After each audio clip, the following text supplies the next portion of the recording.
Welcome everyone to the Canadian International Meeting of Alcoholics Anonymous. My name is Mossy. I am an alcoholic, acting as your secretary today. And could you join me for a moment's silence to remember the still suffering alcoholic both inside and outside the room? Who did I ask to do the preamble? Julie. I'll put it up on the screen now, Julie. There you go, Julie. Hello, thank you. Hello, my name's Julie and I am an alcoholic. Alcoholics Anonymous is a fellowship of men and women who share their experience, strength and hope with each other that they may solve their common problem and help others to recover from alcoholism. The only requirements of membership is an honest desire to stop drinking. AA has no dues or fees. It is not allied with any sect, denomination, politics, organisation or institution, does not wish to engage in any conservancy, neither endorse nor oppose any causes. Our primary purpose is to stay sober and help other alcoholics to achieve sobriety. Thank you, Julie. That's it, guys. Any newcomers, you're very welcome. Anyone that's new to this group, you're very welcome. We're here to listen to Elaine, and she's a very interesting story, and I can't wait to hear it. Elaine, take it away. You got 45 minutes, whatever it takes to do your thing. Really appreciate you joining us today, and that's it. Take it away. Thank you, Mossy. Good afternoon, good evening, good morning. I don't know, everybody's from everywhere. So my name is ALAINE and I am an alcoholic and I also am an addict. And I want to thank Mossy for asking me to speak. You'll hear a little bit in my story a little bit later why he asked me to speak. But I'm going to start with a little bit of what it's like, what it was like, what happened and what it's like now.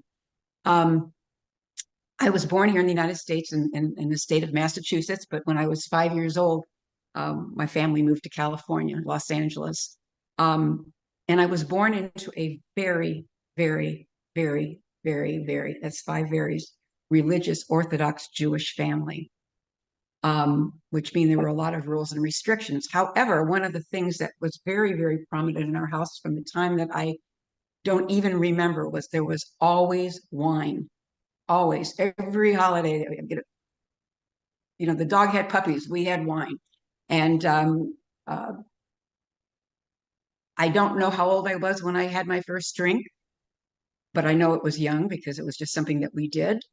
And I remember when my mother would set the table for the Sabbath or any of the holidays, I was always the one that would help her clean up because I liked the taste of the wine until I realized it wasn't only the taste that I liked. But somewhere in that young age, I realized it made me feel really good, really good. And I didn't feel good as a kid growing up. I had a very authoritarian father who was very disapproving. Nothing I could do was right. And the fact that I wasn't born a boy, that didn't make it any easier either. And there's nothing I could do about that. But nothing, I wasn't smart enough, I wasn't pretty enough, I wasn't this enough, I wasn't that enough, and he was so critical. And nothing I could do could please him, nothing. So somewhere along the line, my young mind put 2 and 2 together, wine makes, I don't care what he thinks. And I didn't, I was able at a very young age to just black out. And it got to the point where it wasn't just for the holidays and for the ceremonial things and in the religious things that happened. I would just, you know, get the wine, and my parents built a home and they had built a bar and they put locks on the bar, but my younger brother and I learned how to break it. And I would go, you know, I would go into the entertainment bar and I would drink whatever there was there to drink.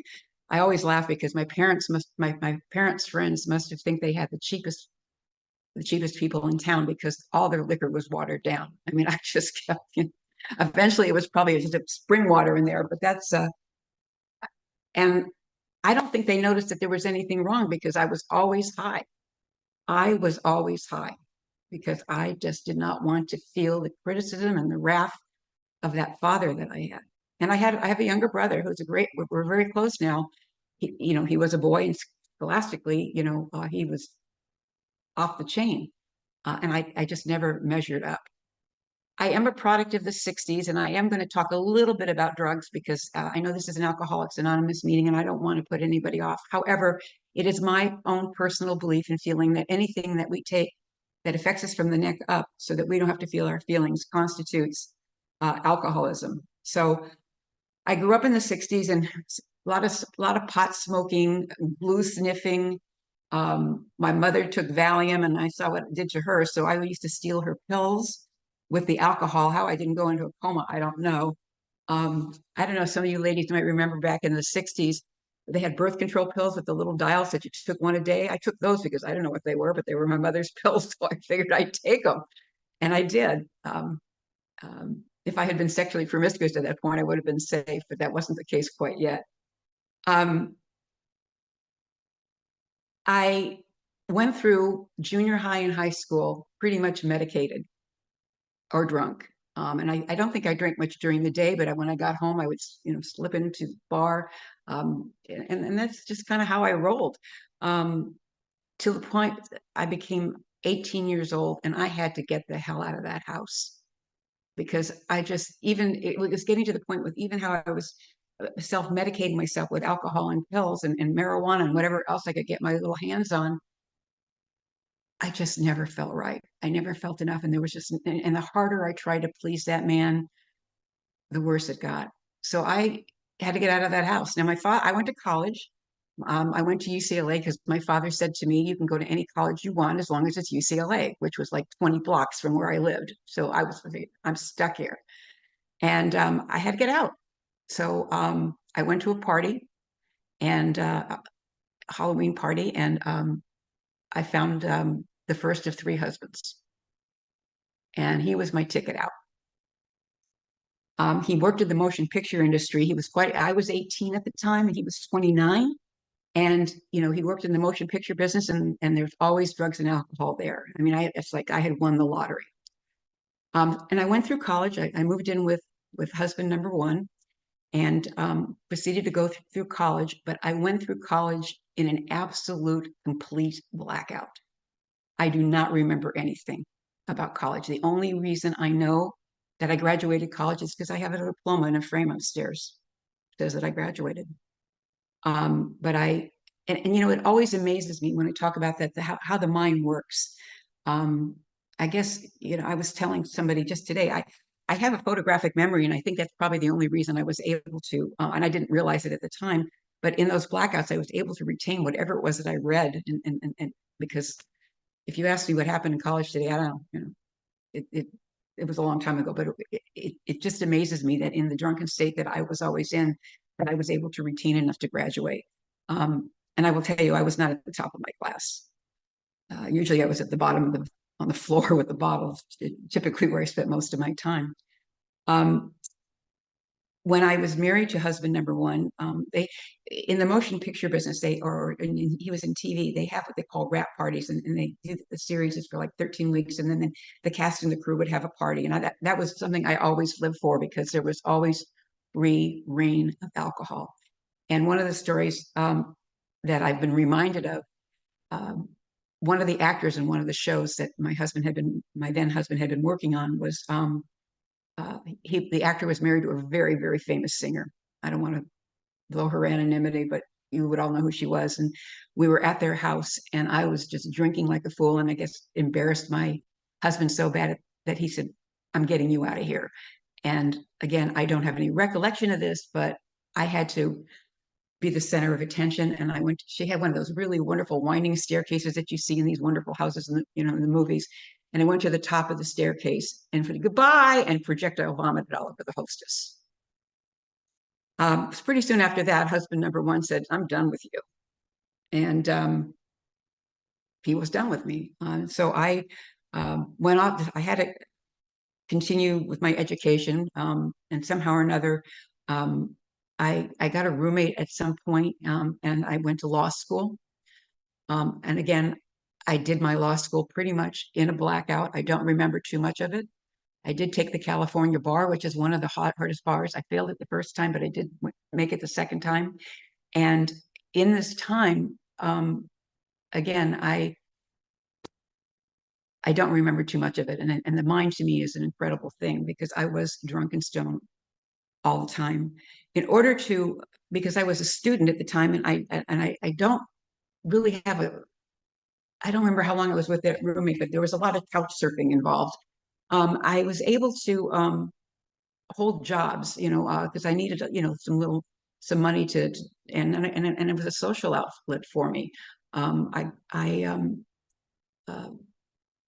hung out with a bunch of people that were on the New York Stock Exchange, so that in California, that's 3 hours earlier. The market would close, and we'd sit. I had a boyfriend for a while, and who was the president. He was a big muck with the brokerage house, and the market closed at 1 o'clock. So I would do my classes, I guess, and I would go sit at the bar with all these stockbrokers and drink. I had this little job, and in the job, there was a gentleman I worked in a jewelry store in Beverly Hills for some side money, and there was this jewelry store owner had a very, very, very high class clientele, and this is the kind of blackouts I went into. One of his customers owned a car agency in the state of Utah, which was about 2-3 states away. And in a blackout, I must have said something to him, I don't know, but I woke out of a blackout in the state of Utah driving a brand new Porsche that I had bought in a blackout. Now, I got to tell you, the only way that I realized that I was driving this car that I didn't know how I could afford was I was speeding. I got stopped by a state trooper who, for some unknown reason, did not breath test me, but he stopped me for speeding. I was going well over 100 miles an hour. And I'm sitting in this car. I don't know where the hell this isn't my car. I can't afford this car. I had a car at home. Where am I? He gave me the tickets. I went on through the state of Utah. I went into Las Vegas, drank some more, and then finally got home and went running to this this father of mine, who I really didn't want to have too much to do with, to get me out of trouble. And of course, got admonished for doing something stupid. But that's the kind of drinker I was. I don't remember a lot of it, but my friends have always had a wonderful time reminding me of some of the things that I did. I slept with men that I wouldn't even be seen having lunch with today. I was talking to another friend of mine. She said, remember when we used to go to such and such, and in the 70s, people were streaking? I think she said that I streaked in a bar. I don't remember. I am so glad. I am so flippin' glad they did not have cell phones then, because with my luck, I'd be all over the internet. There's no question about it. And it's like, oh. So that was my life. I was looking for the next husband to fix me, to make it right. I had graduated, law school, like I said, and I had gotten a job with a law firm. And I was couch surfing. I don't have a great recollection of this happening. As a matter of fact, I have no recollection at all. But again, my wonderful friends love to tell me all the things that I did. And I was a junior associate in a law firm that did divorce law. And one of the senior partners, here comes Mossy, one of the senior partners asked me to go to court to ask for a continuance. Now, let me tell you, a first-year law student could do that. So I went into the court. I guess and again, no recollection, asked the judge for a continuance on this case. And the judge said no. And in open court, I said to the judge, well, you can go fuck yourself. And all I remember is waking up in a jail cell. What am I doing here? Huh? What? And the bailiff told me that what I had said, and and of course I got fired I did not get disbarred, which is still to this day amazes me. But I was fired from my job. I had to pay a very huge fine, and I had no money because I had credit card debt up the yin yang. Because I was one of those big shots. I had a credit card, so buying drinks for everybody, buying things that I couldn't afford, making that minimum payment as the interest racked up, and things got worse and worse and worse. I was couch surfing. I didn't have any place to stay because I couldn't afford an apartment. So I knew it was time to find my next husband. So I got involved in this because he was going to fix it, of course, for me. He was going to do everything Daddy could do. So I got into this social club called the Truth Game, and basically what it was a really sick group of people that drank a lot, and we'd sit around in a circle and take each other's inventories. And when I was, and of course there were a lot of single men there, and when I was young, I was putting out the vibe, so I figured I'm gonna get the next hook. And there was a woman in that group she wasn't a member of this group called the Truth Game, but her boyfriend was, and her name was Liz. And she'd just come to observe his social group. And you know how sometimes we can see somebody and we just know they're an alcoholic? Well, I got 12-step, but she really had my number.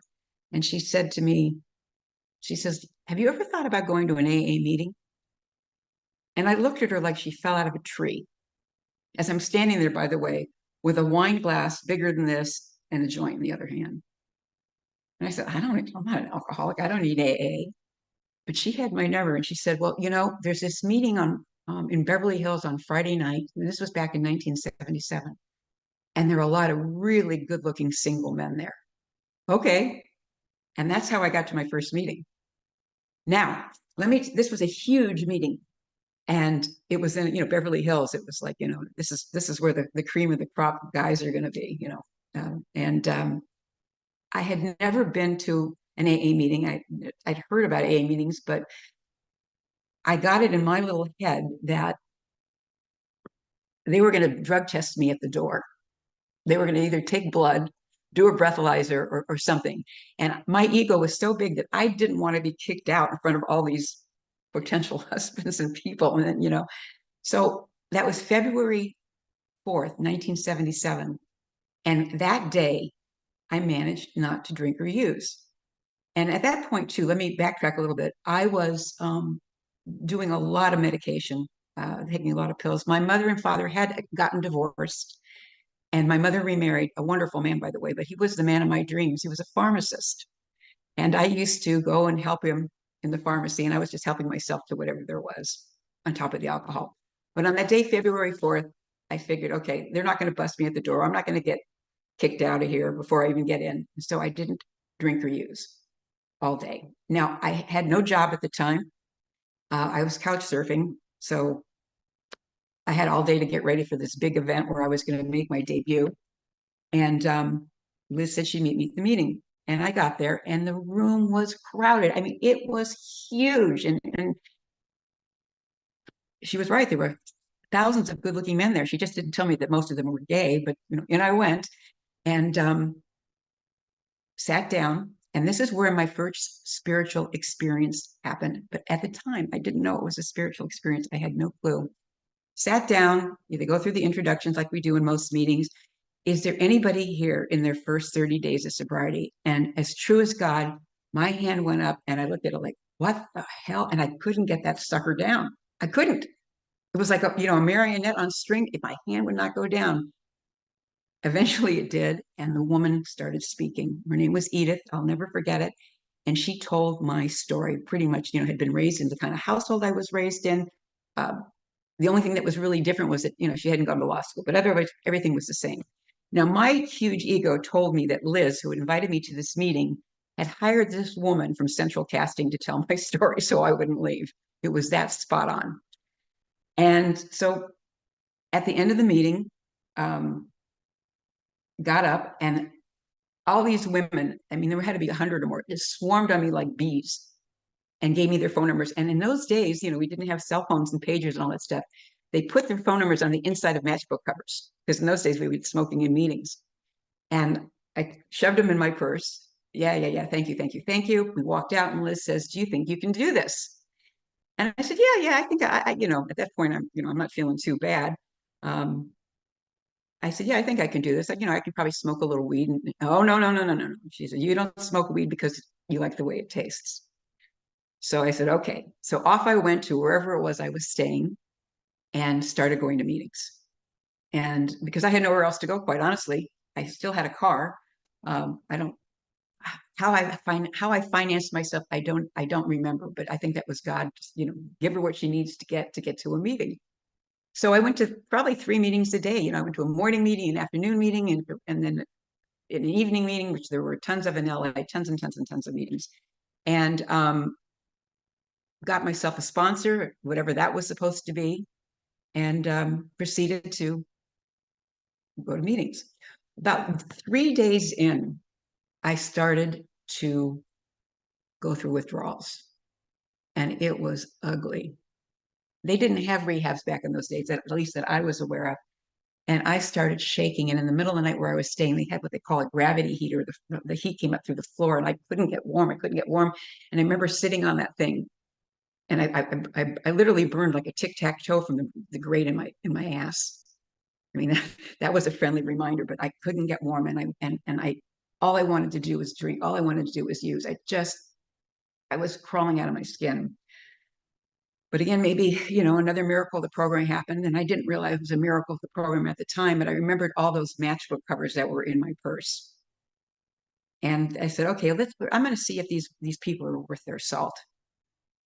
And about 2 a.m. when I was just I was like shake, rattle, and I can remember it. And I called, I couldn't tell you who that woman was. It was like, picking a ball out of a bingo thing, and it's like, okay, this is who I'm calling. And I called this woman at 2 a.m. and she took my call. And I don't know what I said. I, probably went off on some self-obsessed rant, but by the time I got done talking to her, the obsession to drink and use had passed, at least for another half hour. And then I called another woman. And that's kind of how it went for me. They said call anytime, and I did. And they were always there. I mean, people, they didn't have caller ID in those days. It's probably what they picked up. I don't know. I used to think of myself as the newcomer from hell because I really use that phone. And I tell my sponsees, you know what? That phone does not ring. That does not weigh 400 pounds. It really saved my bacon. So I started going to meetings, and 1 week turned into two, two into three, and all of a sudden I had 30 days, 60 days. And my sponsors start, talking about my debt. My sponsor starts telling me how I'm, going to have to start making restitution. And of course, that means getting a job because I didn't have a job, I don't know if it was my ego or not. Maybe there was some of that in there, but I knew I wasn't going to go back to the law. I don't know that I really ever liked it, but I liked interacting with people. And so in those days, I picked up a newspaper and I answered an ad in the paper for a sales job.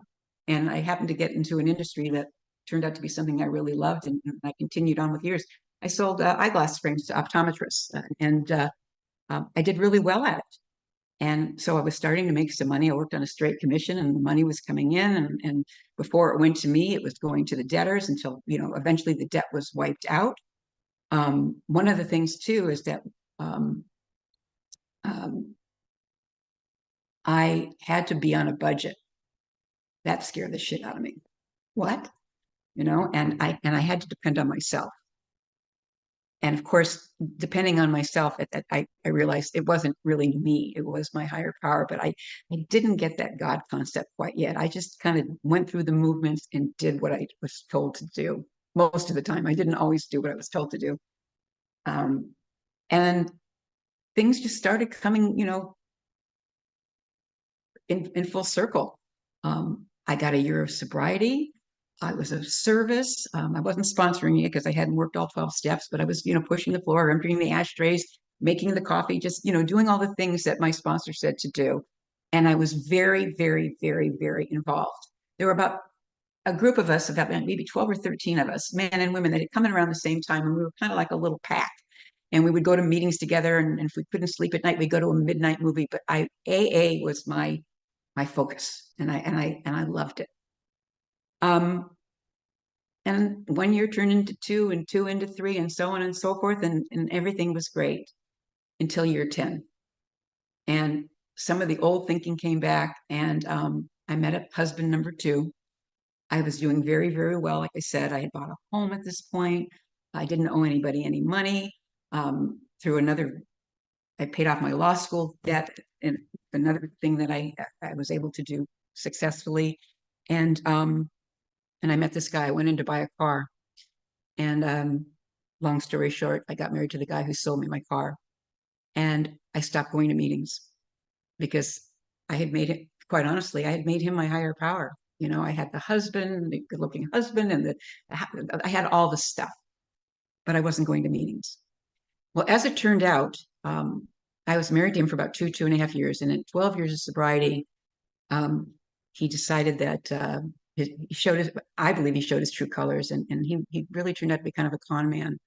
And he left with half my bank account. In California is what they call community property state. And he was entitled to half of everything that I owned for the time that we were married, and it was substantial. And he just left. And I hadn't talked to my sponsor in a long time, and I hadn't been to meetings, and I hadn't stayed connected. And I relapsed at 12 years of sobriety. And the relapse was even more than a relapse. It was that I was so disconnected from my higher power that I tried to kill myself. I was in that much pain. And had I stayed connected, I mean, I don't know what would have happened, but from my experience now, I think that relapse wouldn't have happened if I'd stayed connected. I'm almost sure of it. But all I remember is I threw back a bunch of pills with a bunch of alcohol that was I had a refrigerator in the garage because I entertained a lot. And all I remember is waking up on a very cold hospital table, metal table, having vomited up charcoal as they pumped my stomach, realizing, what the hell did I do? What the hell did I do? And I think there had been obviously a lot of spiritual experiences, but these are the ones that I can acknowledge. And by the way, this relapse happened on the 22nd of June. I became sober again on June 23rd, 1989. That was my first day of sobriety again. And I called a gentleman by the name of Milton. He was a wonderful Black gentleman who sponsored a lot of the men that I was friends with, that were my friends, and his wife was what I call a black belt, Al-Anon. And I didn't call my parents. I called Milton and Ruby. And I told them what happened, and they fetched me from the hospital. And I remember crying, ashamed, in terror, disappointed, all the feelings that I had. Those are the feelings I had. And I said, what am I going to do? And he said, what you're going to do, ALAINE, is you're going to get your ass back into a meeting. You're going to raise your hand as a newcomer. You're going to be of service. And he saw something that I didn't see. And they talk about it in our book about getting outside help. There had been some very, very bad physical abuse trauma as a kid. I was not sexually abused, but I had been horribly physically abused by that father. And I had pushed it so far down that it never came out in any inventory. And he said, there is a place that I know that you can go that is run by medical doctors that are on the program. And I want you to check in there. I said, okay, because it was a 3-week program. I ended up there for 3 months.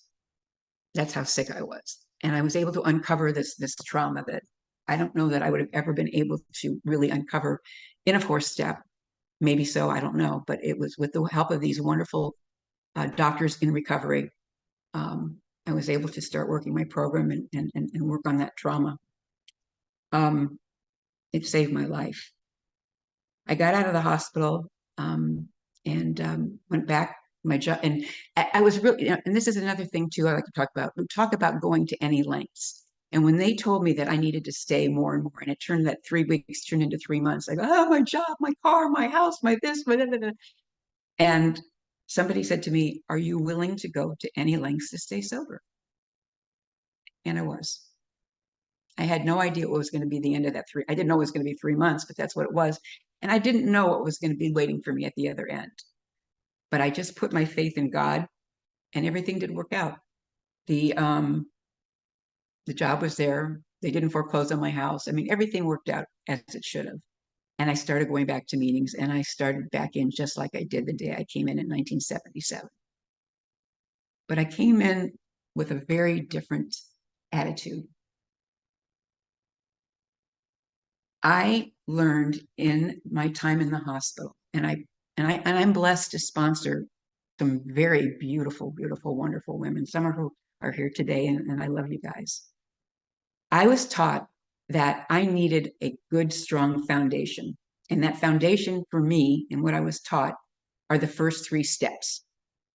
The first 3 steps. I really had to admit that I was powerless over alcohol, that my life was unmanageable. There was no such thing as one drink. It wasn't going to fix anything for me. It was just a road to Schitt's Creek, for lack of a better way to put it. Excuse me. I came to believe that a power greater than myself could restore me to sanity. And what that translates to me is I couldn't keep doing and thinking the same stuff and expect a different result. It doesn't work that way, at least not for me. And then number 3, my favorite step of all the 12 is I made a decision, a very conscious decision, to turn my will and my life over to the care of God as I understood him. Now, God for me had always been this very religious God. You know, Charlton Heston going to the top of Mount Sinai, holding the tablets with the lightning coming down and, you know, scaring the shit out of you. That's not what God is to me today. You know, it was like, if you don't do it the Jewish God's way, you're going to go to hell. That's not what my God is now. That's not what my God is now. I have a very loving God, and it took me a little while to work into that. But I tell everybody that I work with is that when you build a house, you build a building, whether it has a basement or it's just on a slab, you pour the concrete, and you let it harden. You let it harden so that it's solid. And then once I had those 3 steps, my sponsor allowed me to go on to 4 through 12 over a period of time. And like some kind of a weather catastrophe, if a hurricane, a tornado, whatever comes through, earthquakes were real big where I lived, the building might get rattled, but the foundation was solid. And as long as I had that solid foundation and had that faith in God, I wasn't going to drink that day. And that became very real for me. And I live by that today. I get up every morning and I say the first 3 steps out loud.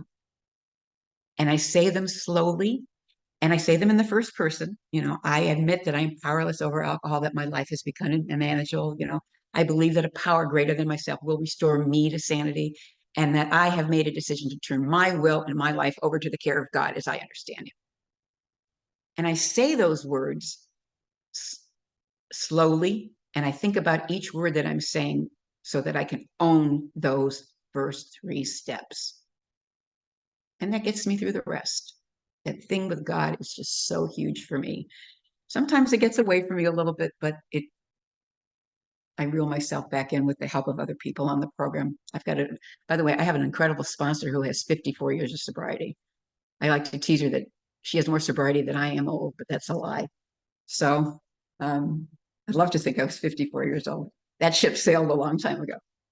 So anyway, in the meantime, I went back to my life, started working the steps differently. I had taken the 4th and 5th step when I was not in that hospital, but I also did it with my current sponsor that I have now. She's been my sponsor for 35 years. And the unthinkable happened. The unthinkable. I didn't get drunk. I got married. And I was going to get married again. I thought, but I did. I married somebody who I'd known through business, and it was a very different type of marriage. You know what? I had felt that I had my own strength. I had my core. I had the program, and I didn't need him to fix me. As it turned out, I was in Los Angeles, and he was here, you know, in the Cincinnati, Ohio area where I now reside. And we had a long distance relationship, and we ended up getting married. And we made the decision together that I would come to Ohio. Now, Ohio and Los Angeles are very, very different. You know, LA is like fast on the move. Here, Will Rogers always used to say, if you don't want to live the past 20 years, come to Ohio or to Cincinnati, because it's, you know, it takes them that long to catch up, or something to that effect. And I started making my life here. And by the way, my husband was, he's since passed away, and I'll tell you about that in a minute, but he was not on the program. And at one point, quite honestly, when I moved here, I got real involved in the program here. For a while, I was just, you know, getting, you know, the house set up and doing all the stuff, and he got a lot of my attention. But then I started going to meetings, and he wasn't getting as much of my attention as I think he would have liked. And I said, you know, he started bitching and moaning about it. I said, well, you know what? If I don't go to meetings, you're not going to have a wife, because I'll probably get drunk. That shut him up real quick. So he began to accept the fact that, you know, this was, you know, if he wanted to be married to me, this is the way it was going to be. I thought we were in the same industry, and I thought I was going to work with him. But I learned also, you don't have 2 generals in the same camp. You know, it's like two people trying to tell the other one what to do. So I decided I was going to do something different. And I've always loved sales. And I got a job in a different industry, and things started going great. I started building my business. I made friends. In my work, I traveled in different states in my car, and I never had to be in a hotel room alone at night. I always was able to go to an AA meeting, and I made fellowships in all these different states that are, and some of these places were like in the most podunk places. People in the United States will know about, like Pikeville, Kentucky, and in East God, something West Virginia, and just places where, you know, it was very small, but there were always our people. And I never, never, ever was alone. So I was able to build up my program. But along the way, I figured, okay, you know, the lifestyle here was very different than Los Angeles. And I had my AA people, but it was very hard adjusting. You know, they were a lot slower here than I was. And I remember thinking, God, why did you bring me to this slow place? You know, this place where, you know, it's like nothing's happening here, nothing's happening here. And God in his infinite wisdom showed me. And this is why I believe my higher power brought me to Ohio.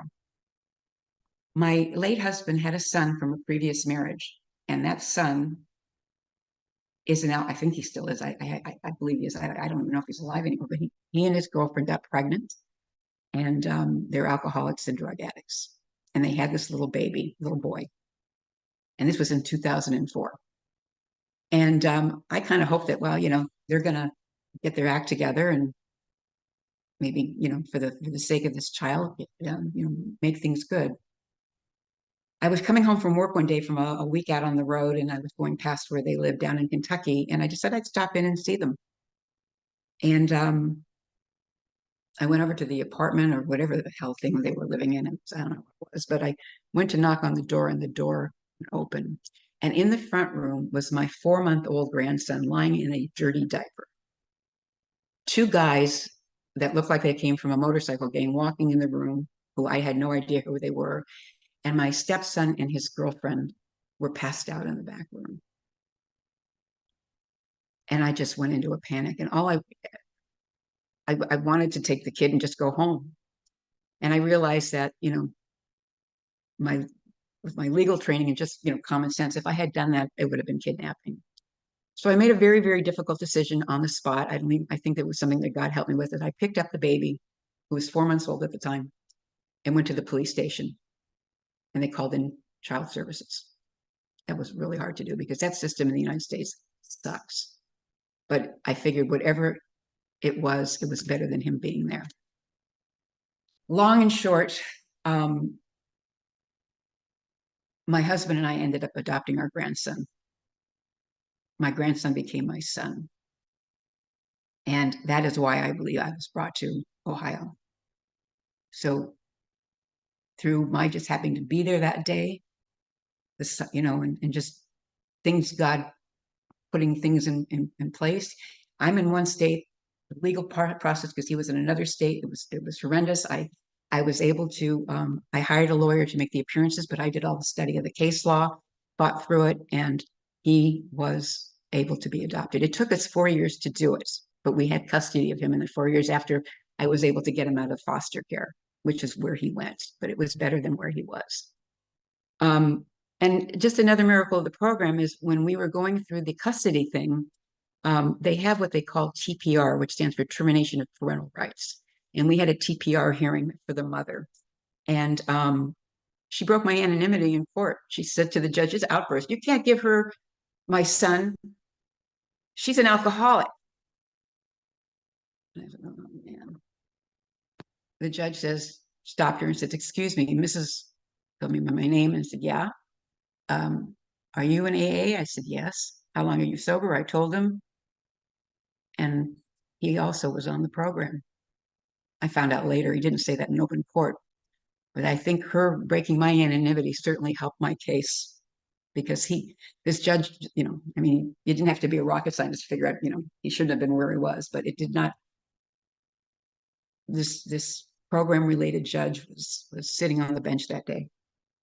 So we come home and we're a happy little family. My husband had retired at that point. He was a little bit older than I, and I was still working. I ended up buying the business that I had gone to work for, and my son's name is Mason, was growing up. And it was amazing. You know, I became a mom again at 52. Well, not again, I became a mom at 52 years old. And it was just, I think it's God working in amazing ways, because had I been a mom at a younger age, when most people become moms, that kid, it would have been a nightmare. But I was able, because I had put all the wreckage of my past in the past, I was able to be a good and present mom. And it was just the joy of my life. He is the joy of my life. That little baby that I took out of that dirty crib at 4 months old is in his second year of college, and he's going to be 20 years old next week. And it's just amazing. In all this, back in 2017, my husband was diagnosed with Lou Gehrig's disease, ALS. And that threw me for a loop. Not as much as it threw him for a loop, but our lives were going to become very different. And he was sick, and, and we did, he was at home for as long as I could keep him at home, but it came to the point where he was falling down. The paramedics were here. He just couldn't be here and be safe. And I couldn't take care of him anymore, not the way he needed to be taken care of. And I had to make a very difficult decision. And I had to set up a boundary for myself and my son. And I told my husband, I said, I can't do this anymore. I don't want to do this anymore, because it's going to ruin any sanctity that this family has. And I said, I think you need to go into a care facility. And he didn't like that, but I stuck to my guns, because I knew in my heart and through praying that it was the right thing to do. And it was, because he was very well taken care of. The place was very close by. Had we not been able to be apart during this time, we would have been at each other, and there would have been no beauty left in our relationship. And my son would have grown up in, he did, I rescued him from one horrible situation. Why should he, watch the man that he knew as his dad? He used to call my husband grandpa, and he called me mom. And I always tell people, I didn't marry my father. I did not marry my father. Anyway, then the pandemic happened, and it was 2020. Ron was in the nursing home, and they had a lockdown. Nobody could go in or out, because of, people didn't want to infect the people that were sick. And we got the call that at the end of March that we needed to get there real quick. It looked like he was going to pass. Here, to me, is another beauty of this program. It's sad, but it's beautiful. Mason and I threw ourselves in the car. And it was about 5, 6 in the afternoon. And we went to the nursing home, and my husband was in hospice, and he was really not there. And Mason, I didn't force Mason to go. I wanted him to have a normal childhood, and so he hadn't seen his dad in a long time, and he was just inches away from death. And my son did the most beautiful thing in the world, at least in my eyes. My son has grown up in this program. He's never seen me drunk. I used to schlep him to meetings. He stood, even after the pandemic, he would hear the meetings on Zoom. This kid was raised in AA. This kid has been raised in AA. And he learned that it is okay, perfectly okay, to show your feelings. And when he saw his dad, he broke down in tears. And he cried and he wailed, and he said out loud in front of me and the hospice nurse, "Grandpa, I love you so much. Thank you for everything you've given me. I'm going to take care of Mom. It's going to be okay. You can go be with God." And my husband passed. 14-year-old kid. That's the beauty of this program. I was just in awe. I lost my shit the next day, but I let him have that day. And Mason and I have been doing it, ever since. The pandemic happened, and here we are in the Zoom. We were talking before the meeting. I've been sober now since 12 years before the relapse, and then 35 years now. So I've been around this program 47 years. And I've met more people in the 4 years of Zoom than I've met in 47 years of going to in-person meetings. And that's why I'm here with you today, because we get to all be together. Our stories may be different, but we all, I believe, ran from our feelings, and we pushed it down with alcohol. We pushed it down with drugs. We have that in common. And I've been able to meet so many wonderful people that I would have never met before. Some of the women that I sponsor, I've never met them, but you know what? It doesn't matter because we're face to face on Zoom. You know, you ever think about you're sitting in a meeting, a live meeting, and you're looking at the back of someone's head? That's not the case here. You know, I'm looking at Tony's face, I'm looking at Lily's face, I'm looking at Vera's face, I'm looking at Mossy's face, I'm looking at Mike's face. You know, I see you. I can see your eyes, you can see mine, and we're knowing that we're all in this together. This is God's gift to us all. I want to close with this. I make this list, I keep it here, and I like to share this with people because I like to share it with people. I live, for the most part, I say for the most part, I have my moments. Had one the other day, it was a bad day, but I pretty much live in serenity. And this is how I keep my serenity. And this is for the most part, it's not 100%, but I'd say it's a good 90, 95% most of the time. I live in acceptance. I lower my expectations. Big one for me is I know when to pause. Dang, I got a really big mouth. And I've said so many things that I wish I hadn't said in the heat of anger and passion and frustration. So I know when to pause. I had a really bad I didn't pause moment a couple of weeks ago, and I know somebody knows what I'm talking about. I'm accountable. I choose to live in the solution. You know, when I talk to my sponsees, you know, we all have, bitch and moan, bitch and moan, bitch and moan. Okay, we know what the problem is. Come on, let's get into the solution. You know, we're entitled to have our 15 minutes but let's, okay, get it out of the way and move on. Let's get into the solution. Peace for me is only possible if I do let go of expectations. That's a hard one for me, but I work on it real hard. I have certain expectations of my son, but you know what? I also am reminded by other women in this program that my son also has his own higher power. Thank God. He has his own higher power. And I think the last two things that I'm going to mention are probably the biggest. I have chosen to accept the reality of my life. And you know what? Today it's a really good life. I've got a roof over my head. I'm healthy. My son is healthy. I've got very special people in my life that are healthy. I don't have debt because I work this program. I'm of service. So basically what it amounts to is the serenity I have in my life is really my own responsibility, not yours. It's mine. So in doing that, I do my best to hold myself accountable to the steps.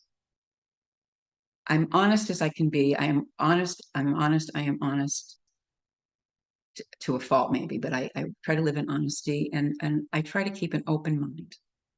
I try to keep an open mind. And when I don't have an open mind and I'm stuck, here it comes, sponsees. I'm willing to be willing.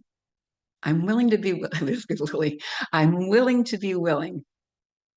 Because sometimes I just get past that. I say, you know, I'm not going to do that. Well, come on, God, give me the willingness to be willing. I have built a life for myself that I don't have to run from. I don't have to run from it. Wow, that's amazing. And I truly believe that if I trust in my higher power, I have nothing to fear. And that's really a big one, but I really do believe that if I put my faith and my trust in my higher power, I have nothing to fear. So with that, I'm going to thank all of you for listening to me bloviate, share a little bit about my sobriety. I would not have it any other way. I am a very blessed woman. I'm cared about, I'm loved, and I care about and love all of you. So thank you for allowing me to be of service. Thank you so much, Elaine. I knew you'd have a good story, but you blew me out of the water there with that, honest to God. I come to meetings because I want to feel this way. I want to have identification. And I got that in an awful lot of the way our stories are different. You were one side of the bar, I was the other side.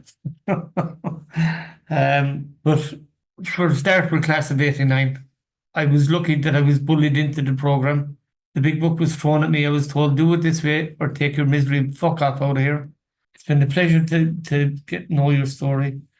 And I thank you from the bottom of my heart for joining us today. Elaine, would you lead us out with this serenity prayer? Thank you. Thank you. And again, thank you everybody for being a part of my sobriety. God, grant us a serenity, To accept the things that we cannot change, courage to change the things we things we can, can, and the and the wisdom to wisdom to know the difference. It will be done, not mine. Amen. Viva la difference. Thank you all. Thank you. Thank you, A+. Thank you. Thank you. Great, amazing. so much. Thank you.